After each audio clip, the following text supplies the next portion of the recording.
Quem está nos visitando e apoiando, muito obrigado. É nóis, presidente. Mas é uma situação extremamente grave.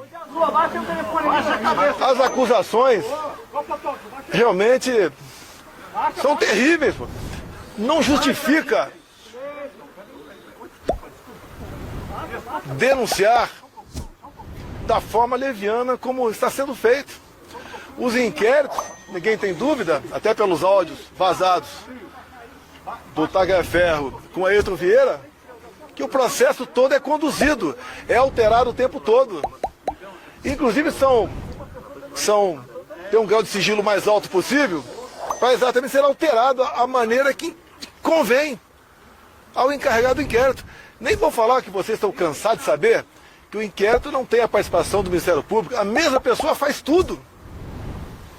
E no final dá o relatório e vota para condenar quem quer que seja ainda. Golpe de Estado é uma coisa séria. Como disse agora há pouco o presidente Temer, tem que estar envolvido todas as Forças Armadas, senão não existe golpe. Ninguém vai dar golpe com o general da reserva e mais meia dúzia de oficiais. Mas vamos lá. Eu preciso fazer um breve relato, porque eu quero chegar na origem do problema. Eu quero chegar na forma da equação. Primeiro eu passo a palavra para o doutor Paulo aqui, meu advogado, depois eu prossigo. Pois é. A defesa ela vê com muita preocupação o que está se passando hoje em relação a esse inquérito, que é mantido em sigilo a despeito de a Polícia Federal divulgar na sua página a relação dos indiciados e manter mesmo assim em sigilo. Essa é uma situação gravíssima que não se admite na medida em que o indivíduo indiciado, e considerando que o indiciamento é o rascunho de uma futura acusação, ele impede que o indivíduo possa se defender da narrativa que se constrói contra ele. E nós temos aqui a certeza, a convicção de que, pelos fatos que são colocados, apresentados aos pedaços pela imprensa, evidentemente é construída uma narrativa. O presidente Bolsonaro jamais soube, aqueceu ou participou de qualquer trama golpista para derrubar o Estado Democrático de Direito ou impedir a posse do presidente eleito. Que fique claro isso, e lembro a todos, questionou-se muito o silêncio do presidente Bolsonaro logo após a eleição. Não se manifestar em relação aos seus eleitores. Isso houve um preço político para ele, esse silêncio. Justamente não querendo insuflar qualquer manifestação mais agressiva ou violenta. Isso houve um custo para ele e hoje lhe é imputado justamente o que quis evitar o tempo inteiro. É lamentável que hoje as pessoas que são indiciadas não saibam, não tenham a mínima ideia de por que estão sendo convocadas e apontadas como criminosos. Nós temos que buscar a origem do problema. Alguns acham que a origem do problema foram as eleições de 22. Eu vou demonstrar que foi um pouco antes, foi lá em 2018. Mas vamos agora dar uma focada em 2022. O pré-eleitoral. O que aconteceu? O TSE pesou na balança de modo que o resultado final fosse para o outro lado. O TSE agiu de forma bastante parcial. Resumindo, eu não podia fazer absolutamente nada. Não podia fazer live em casa, não podia mostrar as imagens do Lula defendendo o aborto, do Lula defendendo o roubo de celular para tomar uma cervejinha, não podia mostrar as imagens do 7 de setembro, a minha ida no funeral da Rainha Elizabeth, mostrar a imagem minha lá na embaixada em Londres. Não podia mostrar o Lula com o gorro do CPX ou tecer comentário sobre aquilo. Não podia mostrar a amizade do Lula com ditadores da América do Sul todo, e Central também. Mas uma coisa pesou e muito nessa balança. Quando o TSE resolveu fazer uma campanha, gastou dinheiro com isso, para que jovens de 16, 17 anos tirassem o título eleitoral. E essa garotada, em especial aquelas que foram tirar o título de última hora, são as que têm menos informações, 3/4 votam no PT, votam na esquerda. Ou seja, um pouco mais de 4 milhões de jovens tiraram o título eleitor. Só aí, 3 milhões para o Lula, 1 milhão para mim. Eu estou sendo até até me beneficiando. Eu acho que esse percentual é até maior por lá de lá. Só aí nós temos 2 milhões de votos, ou melhor, 3 milhões de votos a mais por outro lado. Só aí decidiu as eleições.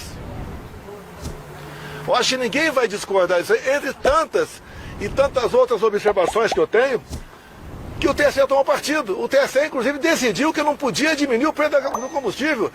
Eu não falei em diminuir o preço do combustível. Mas o TSE proibiu antecipadamente, como se eu fosse dar uma canetada junto com o Paulo Guedes para diminuir o preço dos combustíveis. E era um momento de crise, onde o mundo todo, o preço dos combustíveis explodia. Fizemos via parlamento. Fizemos via parlamento, zerando os impostos federais dos combustíveis. Mas a interferência do TSE foi enorme nessa questão. Parecia que era algo, ou melhor, com toda certeza, era algo pessoal do presidente do TSE para com a minha pessoa. Então, obviamente, isso pesou na balança. Não estamos falando aqui em fraude eleitoral de jeito nenhum. Pesou a decisão parcial, a imposição, a ação parcial do TSE no resultado final das eleições. Presidente, já se envolve com o movimento Avança Brasil. Não, eu não vou responder. Peraí. Eu não vou responder. Eu não vou responder. Terminou, um minutinho. Eu não vou responder. Ok? Bem, vamos lá. Tivemos também, no corrente ano, a Folha de São Paulo publicou matéria do jornalista Green sobre áudios e mensagens trocadas entre o juiz auxiliar e os outros que estavam lá no TSE. Entre eles, o Tagliaferro, que estava à frente daquela comissão de combate à desinformação. E esses áudios, vocês tiveram acesso, eu tenho aqui, realmente demonstra claramente que é um processo viciado. Eu não sou advogado. É um processo viciado, onde ele é conduzido. E, dado momento, o juiz auxiliar fala, olha, o ministro quer dessa maneira. E o Tagliaferro responde, vamos mudar? Mude. Nós não podemos desagradá-lo. O ministro mesmo, né, o juiz auxiliar fala, em dado momento, ele está de folga agora, não tem sessão lá no Supremo, e está em cima da gente. Ele está ameaçando até vir aqui fazer um relatório. Estão os áudios. Use a criatividade. Use a sua criatividade. Essa foi a questão que eu tratava da Revista Oeste, para tirar do ar a Revista Oeste. Tivemos, inclusive, um fato dos empresários golpistas. Ou seja, um empresário entrou no inquérito, porque trocando mensagem entre amigos, deu um emoji, um positivo. Porque deu um positivo, ele passou a ser golpista. Qual a intenção disso? Tirar o Luciano Hang de combate. Ele me apoiava abertamente, como cada um pode apoiar quem bem entende, tinha mais de 10 milhões de seguidores, e foi silenciado. E foi um recado para os demais empresários, demais o povo, a não participar da política do meu lado, porque ia ser sancionado de uma forma ou de outra. Páginas e mais páginas derrubadas, como o Gley mesmo disse.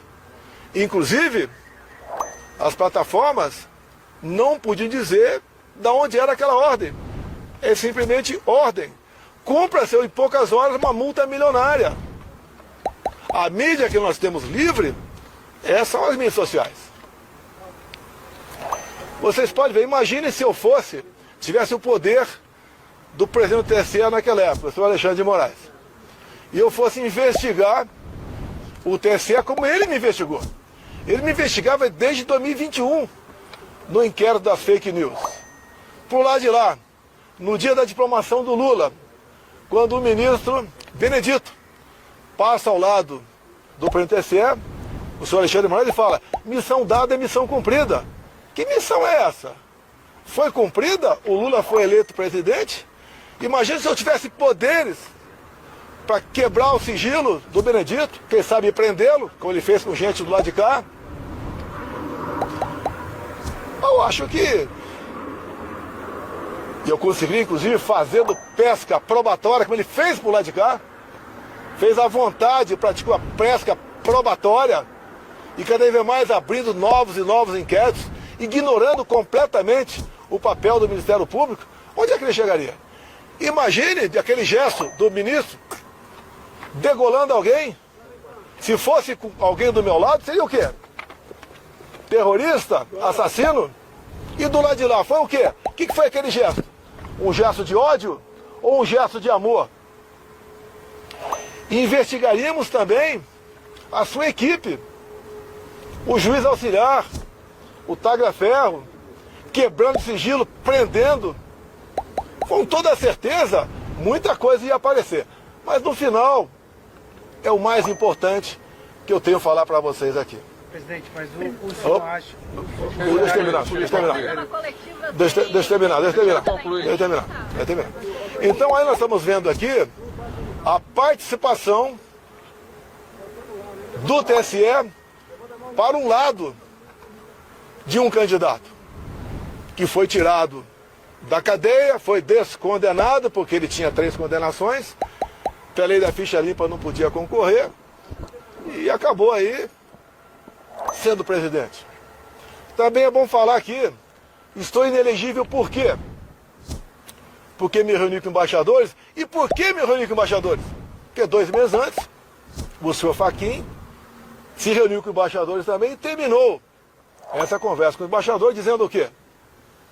Resumindo, tão logo o TSE anuncia o resultado, os seus respectivos chefes de Estado deveriam ou devem reconhecer o ganhador das eleições. Ele já tinha a resposta, ele já sabia quem ia ganhar. Vamos lá. Nós questionamos o TSE. O advogado do partido peticionou o TSE, buscando uma maneira de sanar algumas dúvidas da nossa parte e algumas inconsistências. Nada mais justo o advogado fazer isso aí. Em poucas horas, o senhor ministro presidente indeferiu e nos deu uma multa de 22 milhões de reais. Alegando litigância de má-fé e atentando contra o Estado Democrático de Direito. Isso é muito importante. Tudo se resume Estado Democrático de Direito. Tem acesso à justiça agora. Próxima ação, recomendo o pessoal, se for mexer aqui em Brasília, né? Contratar um advogado e falar, se tiver alguma multa você paga, não vai ser eu não. Eu não tinha como pagar uma multa de 22 milhões de reais. Nem com o Pix todo que eu recebi. Essa multa é justa? Cadê a nossa OAB? Cadê o papel do advogado? Que está sufocado, que não pode exercer com a devida liberdade a sua profissão. Basta ver que pessoas condenadas a 17 anos de cadeia, onde os ministros que julgaram e condenaram não ouviram a voz do advogado daquele cliente. Eu nunca vi isso na minha vida. Que estado de exceção é esse? Agora vamos, no meu entender aqui, algo que é muito importante, que é o fecho final. Nós temos a solução para isso tudo. Então, eu questionei, através do partido, a vitória do Lula. 2018, quando eu ganhei eleições, algum partido me questionou? Algum partido questionou o resultado das eleições de 2018? Alguém sabe algum partido? Não. Nenhum partido questionou o resultado das eleições de 2018. É extremamente importante.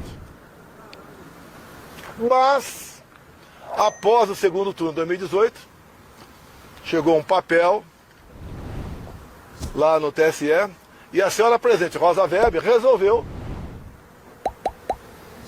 isso é uma notícia de fato, né?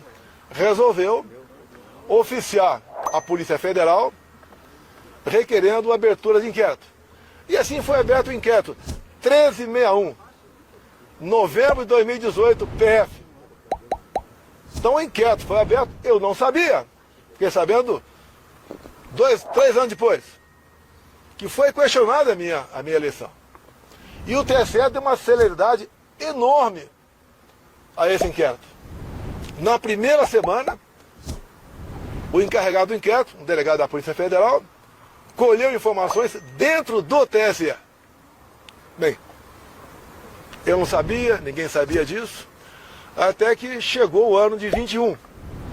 O ano de 21, o parlamento a Câmara dos Deputados Especial voltou a discutir a PEC do voto impresso. A presidente, ou autora, a Bia Kicis, deputada Bia Kicis aqui do DF. Ali então, alguém falou desse inquérito, 1361. E a comissão especial requereu, junto à PF, a cópia desse inquérito. E nessa questão, o requerimento foi aprovado por unanimidade. Todos os deputados de todos os partidos votaram sim, para que a Câmara tivesse acesso ao inquérito 1361. Assim sendo, o inquérito foi entregue pela Polícia Federal para a Câmara, e a Câmara distribuiu cópia a todos os deputados. E, obviamente, era um documento ostensivo. Até para mim chegou uma cópia desse documento. E foi espalhado para muita gente esse inquérito 1361, novembro de 2018, PF, aberto de ofício praticamente, né? A pedido da presidente, senhora Rosa Weber, do Tribunal Superior Eleitoral. Aí começam os problemas. Por enquanto esse inquérito não estava tendo grande divulgação, mas o ministro Barroso foi lá na Câmara conversar com os líderes partidários. Os líderes no dia seguinte trocaram os integrantes da comissão e a comissão rejeitou dar prosseguimento à PEC. Bem, como independe isso apenas da comissão, o Arthur Lira avocou para o plenário, a plenária, apesar de ganharmos numericamente, não conseguimos os votos qualificados, né, para conseguirmos aprovar a PEC naquele dia da Câmara. Mais detalhe, depois da reunião do senhor Fachin com embaixadores, que essa política é privativa do presidente da República, não é dele, não é de nenhum outro poder, eu fiz a mesma coisa. Convidei os embaixadores e convidei, por ofício, ao senhor ministro Fachin a comparecer no Alvorada. Convidei ele para comparecer no Alvorada. E ali eu mostrei para os embaixadores o que era aquele inquérito ostensivo. Bem, no dia seguinte, chega-nos a notícia que o inquérito tinha acabado de ser classificado como confidencial, ou seja, secreto. Ninguém mais podia tomar conhecimento, e até hoje, se alguém falar alguma coisa do teor do inquérito, está em curso aí a um crime. Eu não vou ser esse criminoso de falar para você que está lá dentro. Mas realmente, não é preocupante, é horripilante o que está nesse inquérito. 3 páginas deles apenas interessam. Só 3. Tenho aqui decorado na minha cabeça. Mas não posso falar. Tem de vista ele ser confidencial. E ali, esse inquérito de 2018, as eleições de 2018 e não de 2022, bota um ponto final na confiabilidade ou não do nosso sistema eleitoral. Vocês viram há pouco tempo na Venezuela o voto impresso, que foi acertado o ano passado, Estados Unidos, Venezuela. E daí o Maduro fez o teste do voto impresso em dezembro do ano passado, onde ele pediu junto à população se podia ou não tomar as medidas cabíveis para ir para a Guiana e tomar a região de Essequibo. E ele faz uma demonstração ali, o Maduro. Olha, aqui são 5 perguntas. Vota sim, sim, sim, sim. Daí tem um papelzinho, tem país que não tem papelzinho, e bota na urna. Bem, tivemos eleições na Venezuela. Voto impresso. Eu acho que não precisamos conversar aqui o que aconteceu na Venezuela. Inclusive, em dado momento, até o Maduro falou para o Lula, né? O Lula não quer reconhecer a Venezuela como o Maduro como legítimo presidente eleito. Ele falou, olha, a sua justiça eleitoral reconheceu a sua vitória. Por que você não vai reconhecer a minha vitória via minha justiça eleitoral?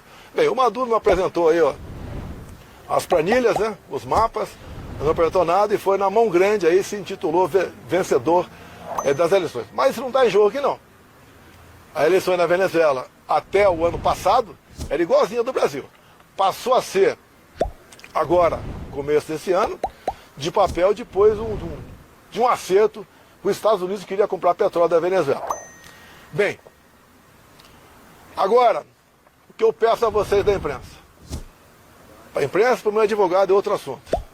Via lá, peçam esse inquérito 1361/2018. Se conseguirem, só ligar para mim que eu digo a página para vocês descobrir algo que é inacreditável. Para o meu advogado, eu solicito a ele, porque quem decide dá página a ele, que peticione também o senhor Alexandre de Moraes, para que nós possamos ter acesso a esse inquérito, para que possamos esclarecer as eleições de 22 via 2018. Isso é fundamental.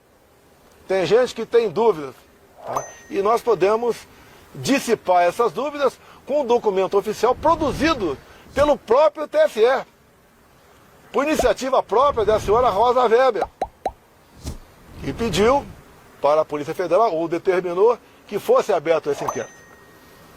É por aí, agora eu peço, estou fazendo para você, está encerrando, vou ficar aberto a perguntas, de vocês pedirem via lá esse inquérito. Presidente, por gentileza, o general Mário Fernandes fala sobre o senhor... Após a denúncia apresentada pela Polícia Federal, eu gostaria primeiro de perguntar para o senhor, a Polícia Federal indica o senhor como o senhor tendo conhecimento de um planejamento para um golpe de Estado no país. O senhor participou de alguma reunião? O senhor foi consultado? Houve o que a Polícia Federal está apontando? Olha só, não é porque o Temer disse hoje. O Temer disse hoje uma obviedade. Golpe de Estado tem que ter a participação de todas as Forças Armadas, senão não é golpe de Estado. Ninguém dá golpe de Estado num domingo, aqui em Brasília, com pessoas que estavam aí com bíblias embaixo do braço e bandeira do Brasil na mão. Nem usando aí estilingue e bolinha de gude. E muito menos batom. Não tinha um comandante para isso aqui. Você pode ver. Segundo a PF aí, um novo meio, né, conseguido via Israel, se for buscar imagens apagadas pela ajudante de ordem. Agora as imagens do Ministério da Justiça não aparecem. Se vocês pegarem bem o que aconteceu, 2018, o próprio ministro da Defesa disse que aquilo não era golpe. Depois Nelson Jobim, ex-ministro do Supremo Tribunal Federal, também disse a mesma coisa, depois ele voltou atrás, mas disse a mesma coisa. Agora tem uma pessoa de peso também dizendo isso aí. Vamos tirar da cabeça a história de golpe. Ninguém vai dar golpe com o general da reserva e mais meia dúzia de oficiais. É um absurdo o que está falando. Da minha parte, nunca houve discussão de golpe. Se alguém vier discutir golpe comigo e falar, tá tudo bem, e o after day? E o dia seguinte, como é que fica? Como é que fica o mundo perante a nós?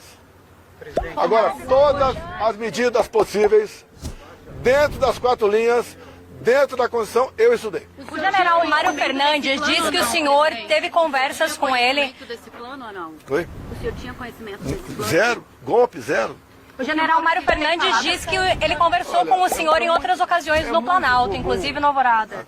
A palavra dele é muito comum, pessoa, até a imprensa mesmo, me entrevista e pensar uma coisa completamente distorcida do outro lado. A palavra golpe nunca esteve no meu dicionário. Desde quando eu assumi, em 2019, eu vinha sendo acusado de querer dar um golpe. Vocês lembram daquela dita sessão secreta com os ministros, até que culminou com a queda do então ministro Sérgio Moro, até que o Supremo mandou vazar aquilo, né? Abrir aquilo. Era uma reunião reservada, não era uma reunião como, por exemplo, faz uma comissão da Câmara dos Deputados, que tem que estar gravada e fica para os anais. Reunião minha particular. Tá? E daí eu entreguei. E dado momento eu falo, como é fácil impor uma ditadura no Brasil. Eu falo, está escrito lá. E eu não quero isso.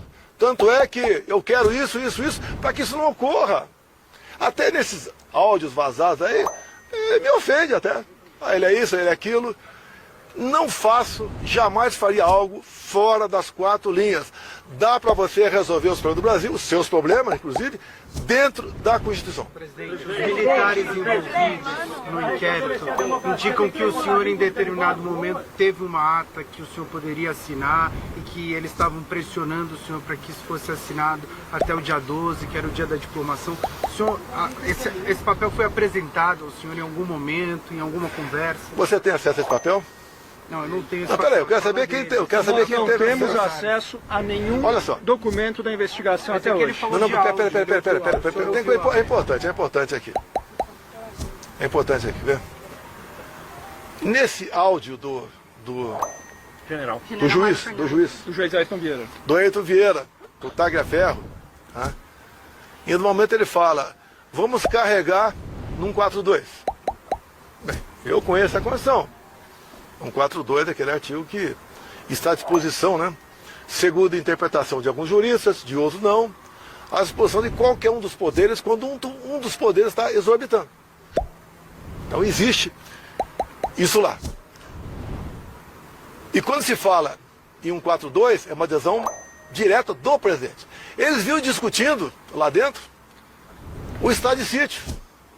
E depois eu falei na Paulista, comecei a conversar por aí, o que é estado de sítio? Estado de sítio, quando ele começa, quando tem um problema acontecendo, ou prestes a acontecer, de grande proporção, onde o presidente da República convoca os conselhos da República da Defesa, dá mais de 20 pessoas, discute o assunto. Após a discussão, então, o presidente encaminha uma mensagem para o Congresso Nacional, pedindo autorização para deputados e senadores para baixar o decreto de sítio. Ou seja, é um remédio constitucional. E, na verdade, em última análise, por dizer que o decreto foi assinado pelo Parlamento, que o presidente pediu autorização para o Parlamento. Bem, como essas pessoas, né, que fazem inquéritos têm muita criatividade, falam, opa, não dá para levar avante essa proposta de sítio. Vamos carregar no artigo 142. Eu não tinha acesso. E outra coisa, quando o presidente encaminha para o Parlamento essa mensagem pedindo autorização para o estado de sítio, ele elenca ali algumas ou dezenas de considerantes. Se o presidente, usando de má fé ou de desinformação, assina e manda para lá, ele está em curso em crime de responsabilidade. Tínhamos um problema no Brasil? Tínhamos um problema. O senhor Uma parte considerou da o estado de sítio? tudo depois da multa, que eu não podia mais recorrer ao TSE. Se eu recorresse, talvez viesse uma multa de 200 milhões de reais. Talvez fosse cassado o registro do próprio partido. Olha, o que nós temos que fazer? Tem alguma maneira? Cavoque a Constituição. Quem está do meu lado. Presidente, 2015 a Dilma convocou. Tá, tudo bem. Então, foi 2017. Aí não chegou. Você tem razão, foi 2015. Ela não chegou a convocar, não. Ela cogitou isso e fez chegar ao conhecimento do. Mas então era ao uma ministro. possibilidade, presidente? Olha só, zero, eu não levei para frente. Não convoquei, até prestar defesa, não convoquei ninguém e não assinei nenhum papel. Mas foi uma possibilidade. Não. Eu procurei saber se existia alguma maneira na Constituição de você resolver o problema. Não teve como resolver, descartou-se. Qual era o problema? Descartou-se. A perda das eleições? Tinha insatisfação no Brasil. Não, eu acabei de mostrar para você 2018. Tá ok? Quando você tiver 2018 na mão, o inquérito 1361, você vai pensar de maneira O diferente. inquérito 361 no Supremo Tribunal Federal não tem nada a ver com eleição, presidente. O inquérito 1361, PF, está em São Paulo agora, tá? Foi a pedido da senhora Rosa Weber, presidente do TSE na época. Presidente, o senhor acha que por causa desse tensionamento que o senhor... O Lula cancelou os caminhões-pipa. Como é que tá lá no Nordeste? O pessoal tá passando fome, passando sede? Conta pra gente um pouco. Eu vim de lá agora, eu não fiquei na praia não, tanto é que não estão me vendo queimado aqui, né? Conversei com gente do povo, mercadinhos, os preços das coisas explodindo, o Bolsa Família não está dando para mais quase nada, tá? O povo está muito preocupado assim, com o preço do arroz, do feijão, do combustível, que infelizmente se perde aqui no Brasil. Quem é da economia está acompanhando, realmente estamos ladeira abaixo na economia. Corte da Bolsa Família lá no Nordeste, o presidente. Oi. Estados Unidos, é o maior país, a maior economia do mundo, maior forças armadas do mundo, projeta um poder, e o Trump tem uma mania de liberdade. Você pode ver o que ele sentiu na pele, enquanto presidente da República ele teve sua conta derrubada no Twitter, dá para imaginar, tá? E, obviamente, ele está assumindo agora. O Elon Musk está com ele, agora é X, tá? E, no meu entender, ele está preocupado com a liberdade no mundo todo. Ele não podia até alguém perguntar para ele o que ele achou da eleição no Uruguai ontem. Tá? Então, a preocupação dele é com a liberdade e ele não quer. Eu entendo que ele não quer que a América do Sul aqui fique vermelha. O senhor ainda pensa que vai ter Presidente, a questão do velho da anistia, presidente. Como é que tá? A gente teve essa questão que ela... A anistia, eu conversei com o Lira lá atrás, conversei com o Marinho pode falar também, até o Flávio tem conhecimento, o Zuco, tá? Não tínhamos clima para... Podíamos aprovar na comissão, não teria clima para aprovar no plenário da Câmara. Então, via comissão, você pode convidar pessoas a participar. É ideia de parlamentares trazer aqui para a comissão em audiência pública, sabotagem, em audiência pública, por exemplo, aquela senhora de Ji-Paraná, Rondônia, que tem 6 filhos, menores de 10 anos, que o pai está condenado. Está foragido, mas está condenado. Queremos ouvir familiares de quem está exilado no momento na Argentina. Mas diante do inquérito, tá? Você foi ameaçado pela anistia? Não vejo ameaça não, coisa completamente diferente. Olha, a anistia 79, tá? Eu estava no exército, já era primeiro-tenente da ativa, o que foi anistiado é crime de sangue, terrorismo, bomba.